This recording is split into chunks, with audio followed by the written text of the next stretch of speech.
Alright, you're welcome to this lesson. In this lesson, we'll be discussing limits as x tends to 0 of ln function, ln 1 plus x all over x. And let's see what we get here.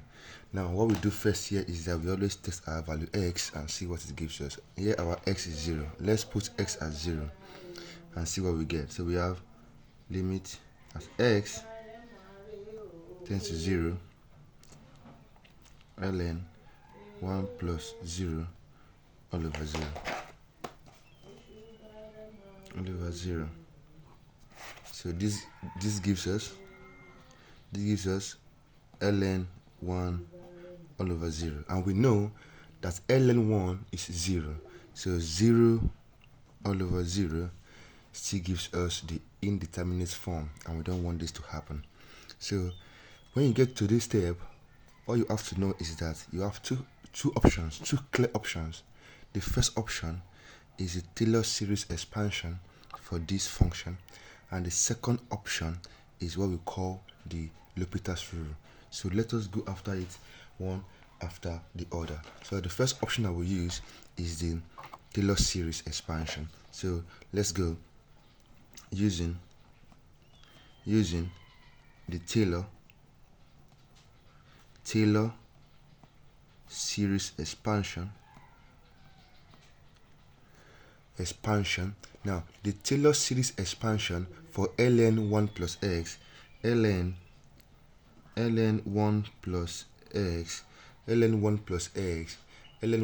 x is actually equal to x minus x squared all over 2 plus x cubed all over 3 minus x4 all over 4, and the pattern continues. Now this is the expansion for ln 1 plus x, but our goal is not to get this expansion. Our goal is to get this expansion and still arrive here. So where are we now? We are at the point where we have ln 1 plus x, and here we have ln 1 plus x all over x.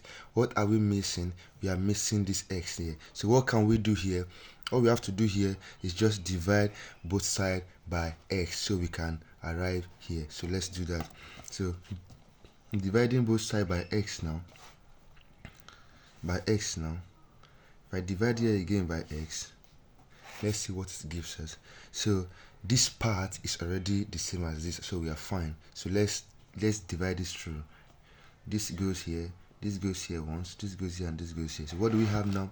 We have ln 1 plus x all over x is equal to x in x will give us 1. We have 2x here, we took 1 away, so we have 1 left. So x all over 2 plus x all over x squared all over 3 minus x to the third all over 4. Yes, I think this is what we need.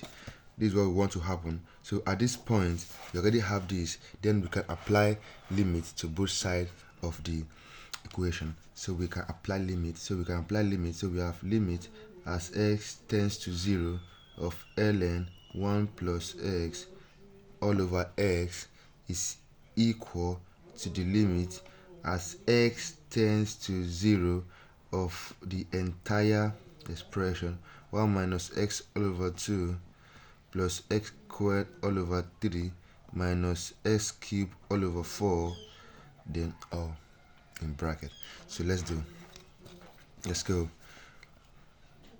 So we have the limit as x approaches 0 of ln 1 plus x over x is equal to, let's put our 0. So we have 1 minus 0 all over 2 plus 0 squared all over 3 minus 0 cubed all over 4.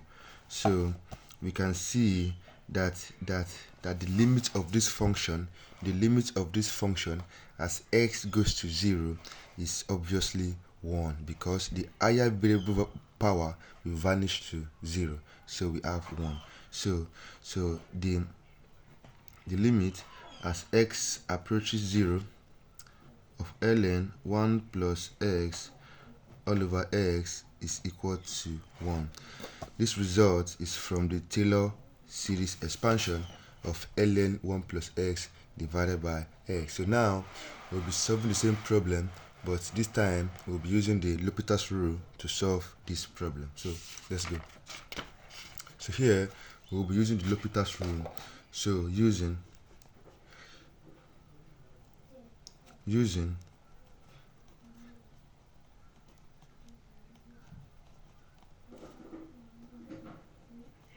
L'Hopital's rule, and this rule says that we should apply derivative to each of the equation parts. So what do we have here? We have limit as x goes to 0 of ln 1 plus x all over x. So L'Hopital says that we should apply derivative to each of the component parts independently. So let's do that. So what we have to do here is apply limit to the function, derivative. So we are going to apply this operator to the numerator, and apply the operator to x. So to differentiate ln function, to define ln function, imagine you have the function y equals ln u. You have y equals ln u, and your goal is to define this function in terms of differentiating it. Now what do you do in terms of ln function? Ln stands for natural log function. Now how do we differentiate natural log function? The idea is saying u prime divided by u. Now u is what is in the middle of the ln, and what you have next, the derivative, is what we call the u prime. So in this case, u is what you have in this bracket. So we have y is equal to ln 1 plus x. So u is equal to 1 plus x, right? So if this happens, then u prime is equal to 1. If u prime is 1, d dx of ln 1 plus x, the formula says u prime all over x. So we have our u prime here, and we have our u here, and formula says u prime all over u. Now which means that the derivative of this man here, we have gotten it. So now we have the limit as x goes to 0 of d dx of ln 1 plus x all over d dx of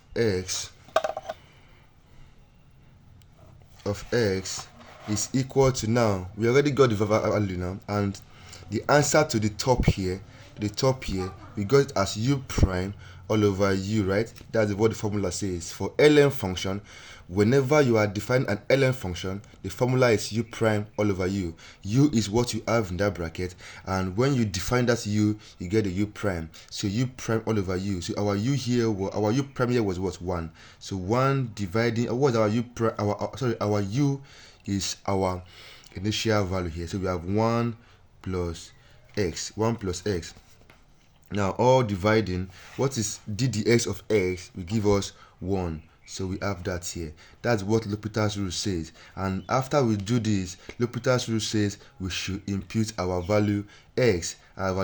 So limit as x goes to 0 of ln 1 plus x all over x is equal to 1 all over 1 plus x. Now at x equals 0, we have limit as x goes to infinity at x equals 0 of this function 1 plus x all over x. Now as x equals 0, so we have 1 all over 1 plus 0, which is obviously 1. So we can simply say that the limit as x goes to 0 of ln 1 plus x all over x is equal to 1. Is equal to 1. So yes, so that is the idea. When we use the Taylor series expansion, we also got 1, and when we apply the L'Hopital to the same function, we got 1 as a limit as well. Thank you, and see you in the next video.